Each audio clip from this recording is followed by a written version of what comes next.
नमस्कार दोस्तों, स्वागत है आपका हमारे YouTube चैनल पर। आज के इस वीडियो में मैं आपके लिए बीएससी एग्रीकल्चर थर्ड सेमेस्टर का environmental studies and disaster management का जो पिछले साल 2021 में पेपर हुआ था उस पेपर का सॉल्यूशन लाया हूं। क्योंकि दोस्तों इस बार जो पेपर हो रहे हैं उनमें काफ़ी क्वेश्चन जो है रिपीट हो रहे हैं, तो आप सभी लोग पिछले साल के पेपर को सॉल्व करके ज़रूर जाया करिए। और ये जो सॉल्यूशन है ये एकदम करेक्ट है, तो आप लोग सभी प्रश्नों को ध्यानपूर्वक देख लीजिएगा और याद कर लीजिएगा। चलिए शुरू करते हैं। हमारा जो पहला प्रश्न है वो है कि अपघटक हैं, तो अपघटक जो है वो जीवाणु, कवक, केचुआ ये सभी जो है अपघटक हैं, तो इसका ऑप्शन नंबर डी सही होगा, उपयुक्त तो सभी। अगला प्रश्न है कि प्राथमिक उपभोक्ता को कह सकते हैं, तो इसका जो सही आंसर होगा वो होगा कि प्राथमिक उपभोक्ता जो है वो शाकाहारी को कहा जाता है। ऑप्शन नंबर बी सही होगा। दोस्तों जिन लोगों ने अभी तक हमारे चैनल को सब्सक्राइब नहीं किया वो सब्सक्राइब कर लेंगे, क्योंकि यहाँ पर आपको बहुत ही ज़्यादा महत्वपूर्ण नोट्स और पेपर का सॉल्यूशन प्रोवाइड कराया जाता है। और दोस्तों हमारा चैनल जो है आपको पेपर के बाद भी बहुत काम आने वाला है, तो चैनल को सब्सक्राइब कर लीजिएगा और इस वीडियो को अपने सभी दोस्तों के पास शेयर कर दीजिएगा, ताकि वो भी सबसे सटीक आंसर देखकर पेपर देने जा पाएँ और उनकी भी हेल्प हो सके। तीसरा प्रश्न है खाद्य श्रृंखला के प्रकार हैं, तो इसका जो सही आंसर होगा वो होगा ग्रेजिंग फूड चेन और पैरासिटिक फूड चेन जो है ये दोनों सही होगा। खाद्य श्रृंखला इसका जो है ऑप्शन नंबर सी सही होगा, उक्त ए और बी। अगला प्रश्न है चौथा नंबर, भूकंप का अध्ययन कहलाता है, तो भूकंप का अध्ययन जो है वो सिस्मोलॉजी कहलाता है, इसका ऑप्शन नंबर बी सही होगा। अगला प्रश्न है पांचवा नंबर, भारत में किस द्वीप को ज्वालामुखी द्वीप के नाम से जाना जाता है, तो भारत में जो है वो बैरन द्वीप को ज्वालामुखी द्वीप के नाम से जाना जाता है, इसका ऑप्शन नंबर ए सही होगा। दोस्तों हमने एक वीडियो जो है पहले बनाया था एनवायरमेंटल स्टडीज़ पर, जो कि जिसमें कि बहुत ही ज़्यादा महत्वपूर्ण प्रश्न है, तो उसकी लिंक जो है डिस्क्रिप्शन बॉक्स में दे दी गई है, आप वहां से जाकर देख लीजिएगा या फिर चैनल से जाकर देख ले सकते हैं। उसमें बहुत ही ज़्यादा महत्वपूर्ण प्रश्न है। छठवां नंबर प्रश्न है सबसे अधिक प्राकृतिक आपदाएं किस राज्य में आती हैं, तो सबसे अधिक प्राकृतिक आपदा जो है वो उड़ीसा में आती है, इसका ऑप्शन नंबर डी सही होगा। अगला प्रश्न है भारत में राष्ट्रीय बाढ़ आयोग की स्थापना वर्ष है, तो इसका जो सही आंसर होगा वो होगा 1976, ऑप्शन नंबर ए। अगला प्रश्न है भूकंप की तीव्रता मापते हैं, तो भूकंप की तीव्रता जो है वो सिस्मोग्राफ द्वारा मापा जाता है, इसका ऑप्शन नंबर बी सही होगा। अगला प्रश्न है उत्तरी गोलार्ध में चक्रवाती वायु की दिशा होती है, तो इसका जो सही आंसर है वो है वामावर्त, ऑप्शन नंबर ए सही होगा। और दक्षिणी गोलार्ध में दक्षिणावर्त होती है। अगला प्रश्न है 10 नंबर, सर्वाधिक बाढ़ग्रस्त राज्य है, तो सर्वाधिक बाढ़ग्रस्त राज्य जो है वो असम है, इसका ऑप्शन नंबर सी सही होगा। अगला प्रश्न है कि संयुक्त राष्ट्र पर्यावरण कार्यक्रम यूनेप का मुख्यालय है, तो यूनेप का मुख्यालय जो है नैरोबी केन्या में है, इसका ऑप्शन नंबर ए सही होगा। अगला प्रश्न है मॉन्ट्रियल प्रोटोकॉल किससे संबंधित है, तो मॉन्ट्रियल प्रोटोकॉल जो है वो ओजोन परत से संबंधित है, इसका ऑप्शन नंबर बी सही होगा। अगला प्रश्न है ओजोन परत का सर्वाधिक क्षरण किसके द्वारा हो रहा है, तो ओजोन परत का सर्वाधिक क्षरण जो है वो सीएफसी गैस के द्वारा होता है, इसका भी ऑप्शन नंबर सी सही होगा। अगला नंबर प्रश्न है 14 नंबर, कार्बन निगेटिव देश है, तो भूटान जो है वो कार्बन निगेटिव देश है, इसका ऑप्शन नंबर बी सही होगा। अगला प्रश्न है चिपको आंदोलन संबंधित है, तो चिपको आंदोलन जो है वो पेड़ संरक्षण से संबंधित है, इसका ऑप्शन नंबर ए सही होगा। अगला प्रश्न है कि प्रकृति का सबसे विशालतम परितंत्र है, तो प्रकृति का सबसे विशालतम परितंत्र जो है वो जलीय परितंत्र है, इसका ऑप्शन नंबर बी सही होगा।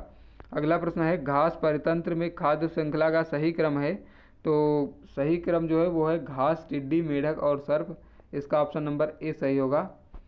अगला प्रश्न है हरित गृह गैस है, तो हरित गृह गैस जो है उसको कार्बन डाइऑक्साइड गैस को कहा जाता है, इसका ऑप्शन नंबर सी सही होगा।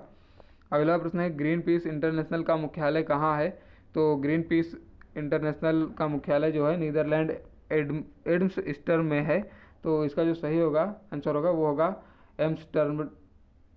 अगला प्रश्न है पारितंत्र में मनुष्य किस प्रकार का उपभोक्ता है, तो मनुष्य जो है सर्वाहारी होता है, ये तो आपको पता ही होगा। अगला प्रश्न है कि पर्यावरण सुरक्षा अधिनियम कब लाया गया, तो पर्यावरण सुरक्षा अधिनियम जो है वो 23 मई 1986 को लाया गया था। अगला प्रश्न है, ओजोन परत पाई जाती है। ओजोन परत जो है वो समताप मंडल में पाई जाती है, इसका ऑप्शन नंबर बी सही होगा। अगला प्रश्न है, स्वच्छ पर्यावरण के सूचक हैं। तो स्वच्छ पर्यावरण का सूचक लाइकेन होता है, इसका ऑप्शन नंबर डी सही होगा। दोस्तों आप सभी प्रश्नों को बहुत ध्यान से पढ़िएगा क्योंकि बहुत ही ज़्यादा इंपॉर्टेंट हैं।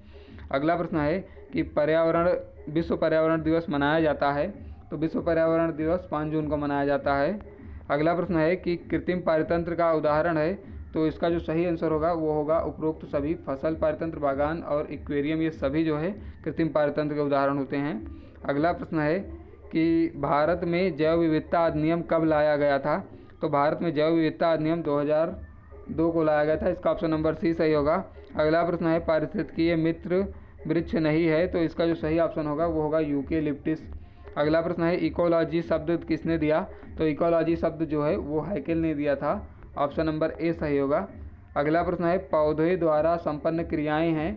तो पौधे द्वारा संपन्न क्रियाएं हैं उपरोक्त तो सभी, ऑप्शन नंबर डी सही होगा। अगला प्रश्न है, पर्यावरण का जैविक कारक है। तो पर्यावरण का जैविक कारक जो है वो पादप होता है, पौधों को कहा जाता है, इसका ऑप्शन नंबर ए सही होगा। अगला प्रश्न है 31 नंबर, बायोडाइवर्सिटी शब्द का प्रयोग सर्वप्रथम किसने किया। तो बायोडाइवर्सिटी शब्द का प्रयोग थॉमस लब्जान ने 1880 में किया था, इसका ऑप्शन नंबर सी सही होगा। अगला प्रश्न है कि उष्ण कटिबंधों में सबसे प्राकृतिक जोखिम है। तो उष्ण कटिबंधों में जो है सुनामी, उष्ण कटिबंधीय तूफान, बाढ़, ये सभी जो है जोखिम है, तो इसका ऑप्शन नंबर डी सही होगा, उपरोक्त सभी। अगला प्रश्न है, जलमंडल में विकसित गतिविधियों के कारण होता है। तो जलमंडल में विकसित विकास गतिविधियों के कारण जल प्रदूषण होता है, इसका ऑप्शन नंबर ए सही होगा। अगला प्रश्न है, इन्वायरमेंटल शब्द किससे लिया गया है। तो इन्वायरमेंट शब्द जो है वो फ्रेंच भाषा से लिया गया है, इसका ऑप्शन नंबर सी सही होगा। अगला प्रश्न है, पारिस्थितिकीय पिरामिड है। तो इसका जो सही आंसर होगा वो होगा ऊर्जा का पिरामिड, जैवभार पिरामिड और संख्या का पिरामिड। तो इसका जो है ऑप्शन नंबर डी सही होगा, उपयुक्त सभी।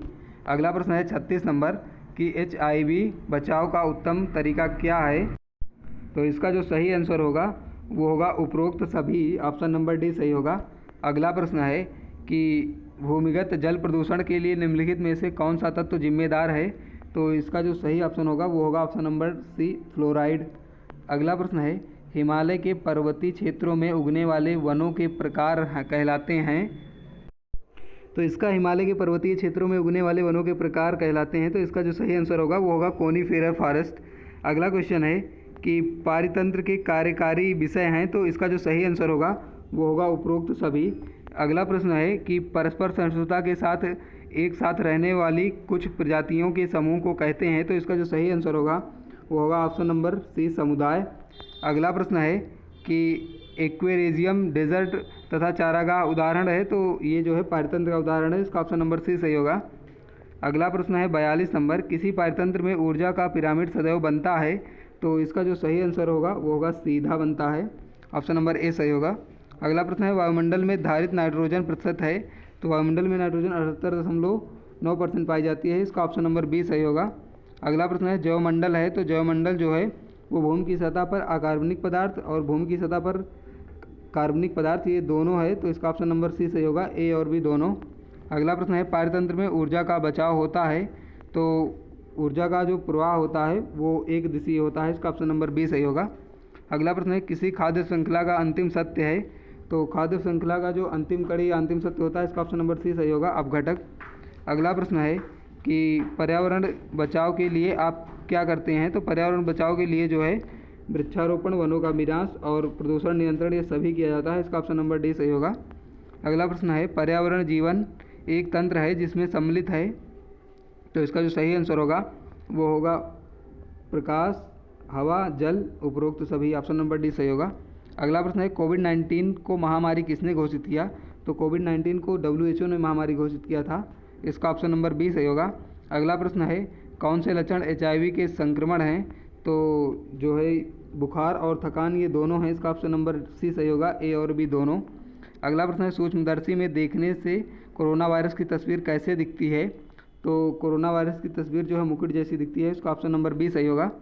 अगला प्रश्न है 52 नंबर, निम्न का एक कौन सा पारितंत्र का अजैविक घटक है। तो ह्यूमस जो है वो अजैविक घटक है, ऑप्शन नंबर ए सही होगा।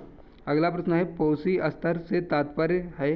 तो पोषी स्तर से तात्पर्य है परितंत्र में उत्पादक। अगला प्रश्न है पर्यावरण विनाश का सर्वाधिक असर पड़ता है, तो इसका जो सही आंसर होगा वो होगा ऑप्शन नंबर डी उपयुक्त सभी, क्योंकि ये गरीब समुदाय, अमीर समुदाय और मध्यम वर्गीय सभी पर पड़ता है। अगला प्रश्न है 55 नंबर, निम्नलिखित कौन सी एक सही खाद्य श्रृंखला है, तो इसमें जो है जो सही खाद्य श्रृंखला है वो फाइटोप्लैंक्टन, जूप्लैंक्टन और मछली, ऑप्शन नंबर सी सही होगा इसका। अगला प्रश्न है पारितंत्र में एक नियंत्रक शक्ति है, तो इसका जो सही आंसर होगा वो होगा ऑप्शन नंबर बी पादप। पौधे जो है वो पारितंत्र की एक नियंत्रक शक्ति होते हैं। अगला प्रश्न है 57 नंबर, कोयला, पेट्रोलियम एवं प्राकृतिक गैस ऊर्जा के सामान्य स्रोत हैं, तो इसका जो सही आंसर होगा वो होगा अनवीकरणीय स्रोत, अनवीकरणीय संसाधन है। अगला प्रश्न है कि भोपाल गैस घटना का कारण है, तो इसका जो सही आंसर होगा वो होगा मिथाइल आइसोसाइनेट का रिसाव। तो फ्रेंड्स अभी थोड़ी देर में आपको बहुत ही ज़्यादा महत्वपूर्ण क्वेश्चन की एक सीरीज मिलेगी, तो आप लोग उसे ज़रूर देखिएगा। अगला प्रश्न है कि भक्षण और खाने की श्रृंखला प्रक्रिया द्वारा खाद्य ऊर्जा का उत्पादक से उपभोक्ता का हस्तांतरण कहलाता है, तो इसका जो सही आंसर होगा वो होगा food chain, option number C सही होगा। लास्ट प्रश्न है कि भूकंप के लिए उच्च संवेदनशील क्षेत्र कौन सा है, तो भूकंप के लिए जो उच्च संवेदनशील क्षेत्र हैं वो उत्तराखंड, कच्छ, हिमाचल ये सभी हैं, तो इसका ऑप्शन नंबर डी सही होगा।